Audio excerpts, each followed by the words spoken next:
this video I'm going to be talking about the pectoral, the 3 different sections of the pec, and the best exercises to activate your pec so that you can get the most gains in the gym. In this series, I'm going to be going over where muscles lie and the anatomy essentially of each muscle groups, where they attach, where they sit, and the direction of the muscle fibers and how that can play a big role in the best exercises you can pick and get the most out of, and how some exercises are really not optimized for muscle growth. But before we get to it, if you want to know what the best exercises are for your muscles, then while the like button is doing a barbell back squat, sweep his legs out from under him and then walk away. Now let's get into the video. So to start off, the pec is responsible to bring your arm in towards the middle of your body.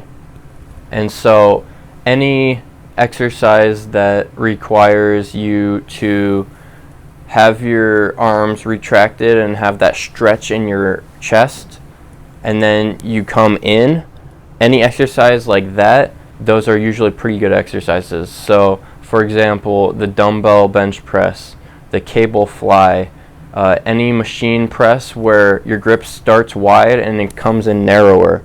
And then the only exercise that kind of breaks this rule is the bench press, because your arms are on a fixed bar, and when you press, your arms don't come any further in than they started. This is the only exception because it targets your muscle, and it's really the only exercise that you can load really heavy. And so from that aspect of hypertrophy, the bench is really beneficial. The chest or pec is made up of 3 sections. There's the clavicular head, so that's the upper part of the chest, closer to the collarbone. And then you have the sternal head, which is more the middle portion.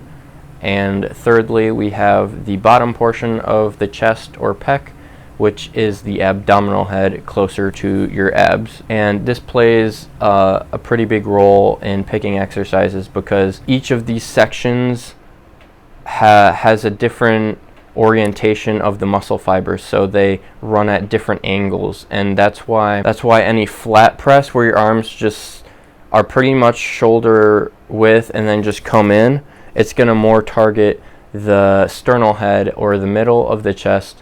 And so on the incline where your arms raised up, it hits more of that shoulder and the other chest fibers that run more upwards. And same for the abdominal head. When you're doing a decline press, you're pressing more in the direction of the abdominal head of the pec, which in turn will activate that more than the clavicular head. And so that's the basis on picking the right exercise.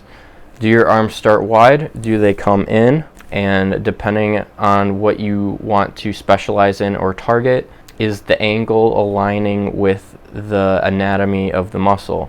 Do the exercise range and motion follow the muscle fibers, allowing for the best activation possible? If you like this video, then subscribe and comment your favorite exercise. I'll see you in the next one. Stay strong. When you walked up my life, why you walk up my life? It's like the day that I met, the day I thought forever.